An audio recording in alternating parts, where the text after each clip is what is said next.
गोंदिया जिले में यातायात नियमों का पालन नहीं करने वाले वाहनों पर पुलिस की बड़ी कार्यवाही। गोंदिया जिले में दिसंबर माह में काफी दुर्घटनाएं होती हैं और अब इस दुर्घटना पर अंकुश लगाने के लिए यातायात विभाग तैयार हो गया है और शहर में गश्त बढ़ा दी गई है।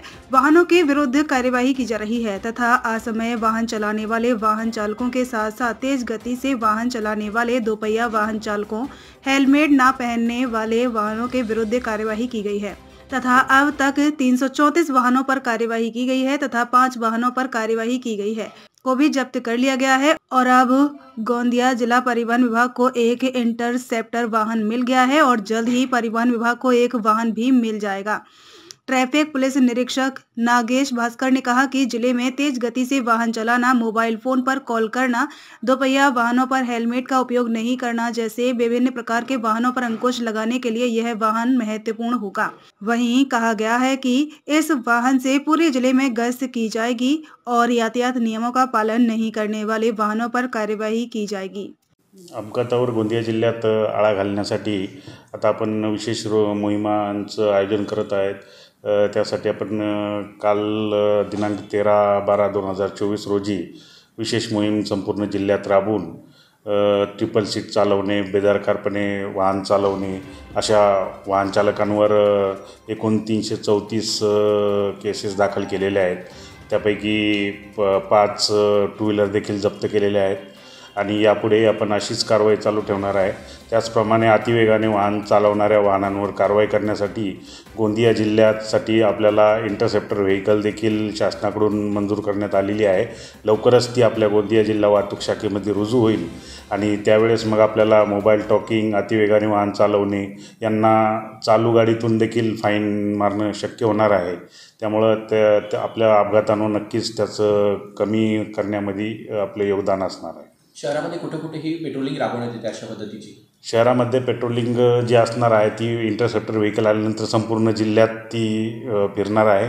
अतिवेगाने वाहन चालवणे, मोबाईल टॉकिंग करणे, विदाऊट हेल्मेट अशा प्रकारचे फाईन ती चालूमध्ये सुद्धा फाईन मारू शकते असं ती व्हेकल आहे। अद्ययावत अशी व्हेकल आहे, ती संपूर्ण जिल्ह्याभर कारवाई करणार आहोत आपण। शिवसेना के उप नेता उदय सामंत के मंत्री पद की शपथ लेने के बाद रत्नागिरी में कार्यकर्ताओं में खुशी की लहर। रत्नागिरी विधायक शिवसेना के उप नेता उदय सामंत ने आज मंत्री पद की शपथ लेने पर कार्यकर्ताओं ने पटाखे फोड़े और जयकारे लगाते हुए जश्न मनाया। इस अवसर पर शहर एवं ग्रामीण क्षेत्र से बड़ी संख्या में शिवसेना पदाधिकारी एवं कार्यकर्ता उपस्थित थे। महिला कार्यकर्ताओं ने यह भावना व्यक्त की है कि उदय सामंत के शपथ लेने के बाद रत्नागिरी का और भी अधिक विकास होगा। मंत्रिपदाची शपथ घेतली, मोठा जल्लोष व्यक्त केला होता रत्नागिरी। असा सामंत साहेबांनी शपथ घेतल्याने आम्हाला खूपच आनंद झालेला आहे। पालीसारख्या छोट्या गावातला, कोकणातल्या लाल मातीतला ढाण्यावाग आज विधानसभेमध्ये 5व्यांदा जात आहे, त्याच्यामुळे आम्हाला खूप आनंद झालेला आहे। आज मंत्रिपदाची शपथ मंत्रिपदाची शपथ घेतल्यामुळे आमचा आनंद द्विगुणित झालेला आहे। ज्या वेळेला जी मंत्रिपदं मिळाली त्या मंत्रिपदाचं त्यांनी त्या संधीचं सोनं करत अतिशय त्या खात्याला चांगल्या प्रकारे न्याय मिळालेला आहे। आताही जे कोणत्याही जे खातं त्यांना मिळेल ते अख्खा महाराष्ट्र आणि या जनतेला जे अपेक्षित जी कामं असतील ती महाराष्ट्र आमचे नामदार उदयजी सामंत साहेब कामं करून दाखवतील आणि जनतेचा हा विश्वास प्राप्त करून दाखवतील ही आम्हाला खात्री आहे। पुन्हा एकदा साहेबांचा आम्ही सगळ्या लाडक्या बहिणीच्या वतीने त्यांचं अभिनंदन करते, थांबते।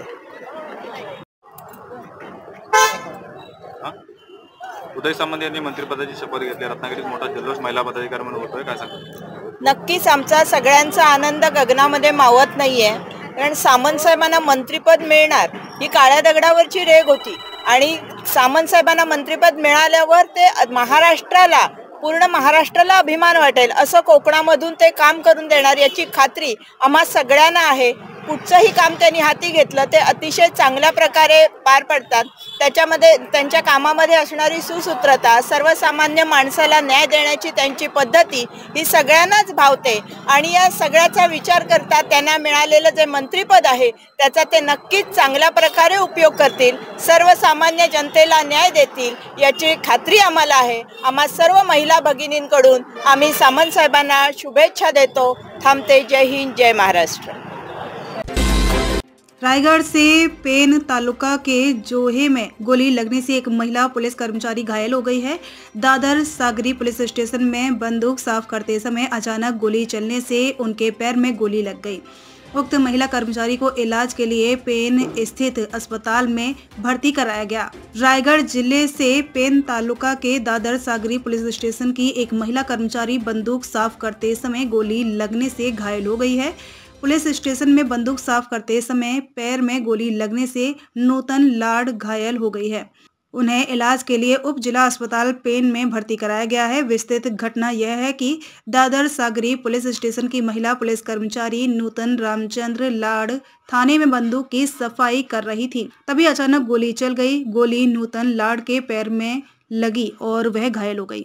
उन्हें तुरंत पेन के उप जिला अस्पताल में भर्ती कराया गया है, लेकिन बाद में उन्हें आगे के इलाज के लिए एक निजी अस्पताल में भर्ती कराया गया है। फिलहाल उनकी हालत स्थिर बताई जा रही है। घटना की जानकारी मिलते ही पुलिस अधीक्षक सोमनाथ घारगे, उप विभागीय पुलिस अधिकारी जगानन टोपे, दादर सागरी प्रभारी अधिकारी नागेश कदम आदि ने तुरंत घटना स्थल का दौरा किया।